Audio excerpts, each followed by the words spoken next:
Hello and welcome back to Modeling Manhood. Just sitting down, kind of finishing up the day today and thinking about one of my routines that I have. Each of the kids and I have like a special little handshake that we do each night before we go to bed and before we do like a song or sing or whatever. We always do a handshake. And sometimes throughout the day, we'll be doing like our little handshakes or gestures, and they're specific to each of the kids, and some of them are simple and some of them have like multiple parts. But it's something that we have between us, which is really cool.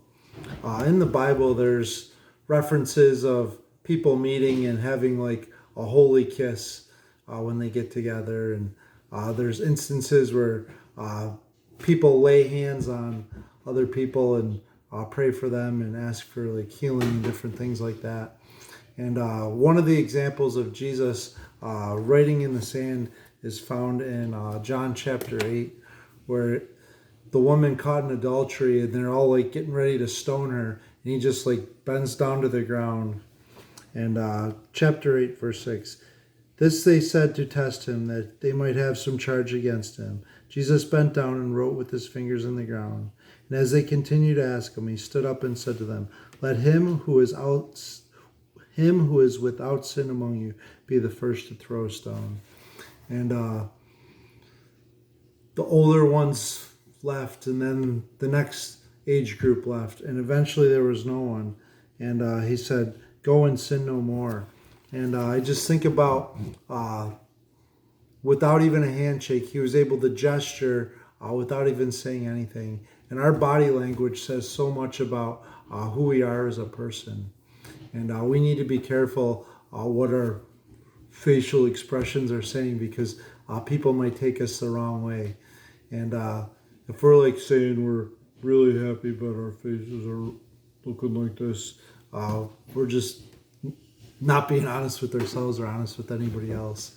And there's a cool verse in Proverbs 22 we want to go to. Proverbs 22:2. And depending on your translation, it's going to read either one of two ways. The rich and the poor shake hands as equals. The Lord is maker of them both. And other translations say the rich and poor meet together and have this in common. The Lord is maker of them all. And it's just kind of cool to think the rich and the poor are equal in God's eyes. One's not more of a sinner or less of a sinner. They're all equals. And they both have the opportunity to come to a saving knowledge of Jesus Christ. And when you make a transaction and you shake somebody's hand, it's a binding agreement. At least it should be. And when I do handshakes with the kids, it's like saying, I love you in a special way. Someday my boys aren't going to want me kissing them in front of their wives or in front of their kids, but we'll always have these handshakes. And just kind of an agreement that says, I love you without having to say anything. And it's so important that we have those little things. And I don't know about you guys, but I would encourage you guys to come up with some cool handshakes with some friends, your kids, something that says, I care about you, I love you, and you're important in my life.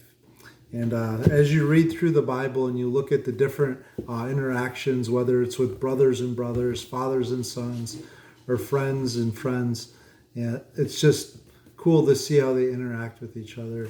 And I think the unwritten language that we can't grasp sometimes when we read the Bible is we don't know what their facial expressions were, what exactly the backdrop was in all the cases, especially the parables, which are just stories to drive a point home.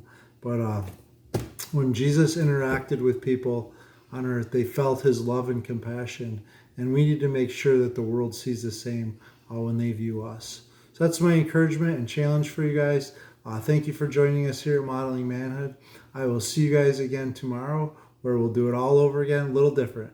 In the meantime, remember to mirror your maker and journey with Jesus.